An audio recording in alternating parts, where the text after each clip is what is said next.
Today we're fixing a Synology NAS with model DS2413 Plus, and it's currently completely dead, no power whatsoever. We actually fixed this unit only 2 weeks ago for a blue blinking light issue, and of course it was fully functional when we shipped it, but when the customer received it, they stated it was completely dead.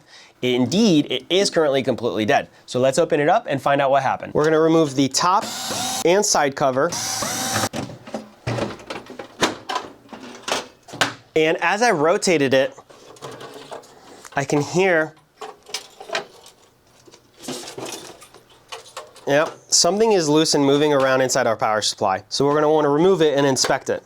We have 2 screws here and 2 over here. Now let's disconnect the cables and we should be able to lift it out. We'll disconnect the AC coming in, cables down here. And no, we won't, because those are giving me a hard time. We should still be able to work on it over here. So we have 4 more screws.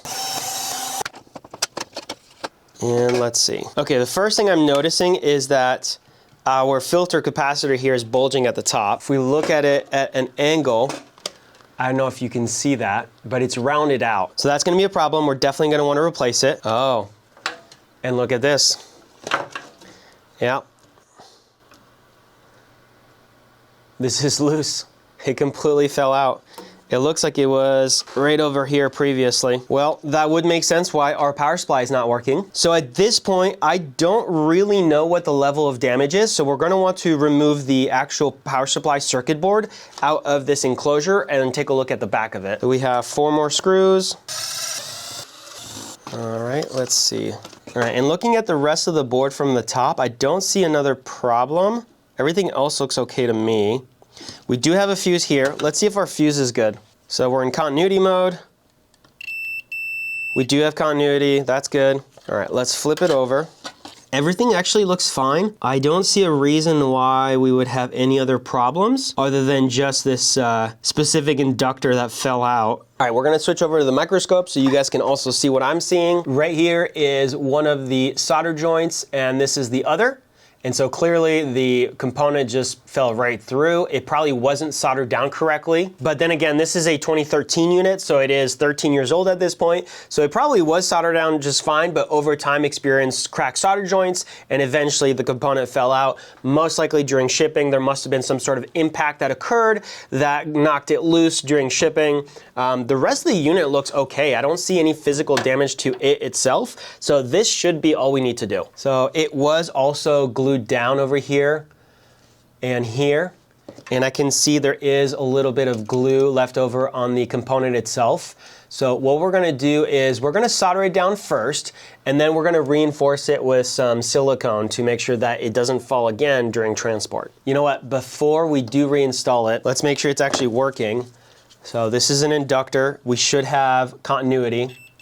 Okay, we do. Just want to make sure, because otherwise if we didn't, it would make no sense for us to reinstall it. All right, let's see. Can I feed it through? The legs are a little bit bent. Let me straighten them up a little bit. It's really hard to line this up, so I'm not going to be able to really show you guys on camera. So this is actually giving me a bit of a hard time to feed it through, and I think part of the reason is because I need to actually desolder these joints. So we're going to be using our wick, and there we go. Our holes are a little bit bigger, which means it should be a little bit easier for us to now feed it through.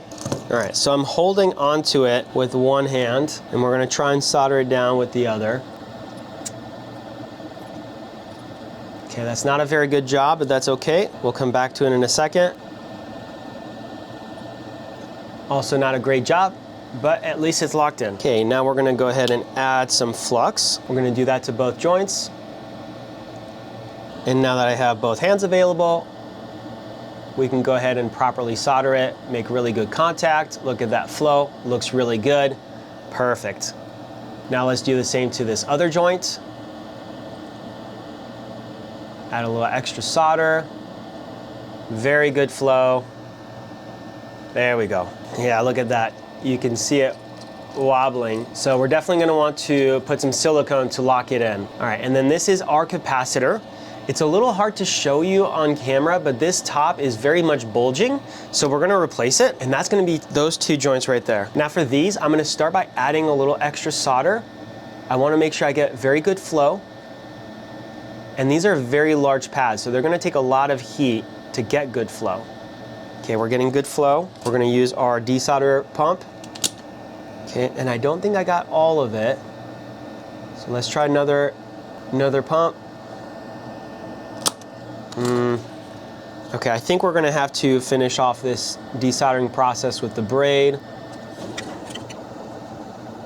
And you know what? Actually, I think it is loose. Let's go ahead and try to desolder the other side. Okay, hanging out on the joint for a little bit. Getting good heat transfer. Okay, and if I try to wiggle it, I mean, I have a little wiggling, but I don't think... There we go. Okay, we got it out. So this one is 400 volts, 270 microfarads. And this is our replacement, 400 volt, 270 microfarads, but our replacement is a lot longer and taller. So we're gonna have to try and make it work.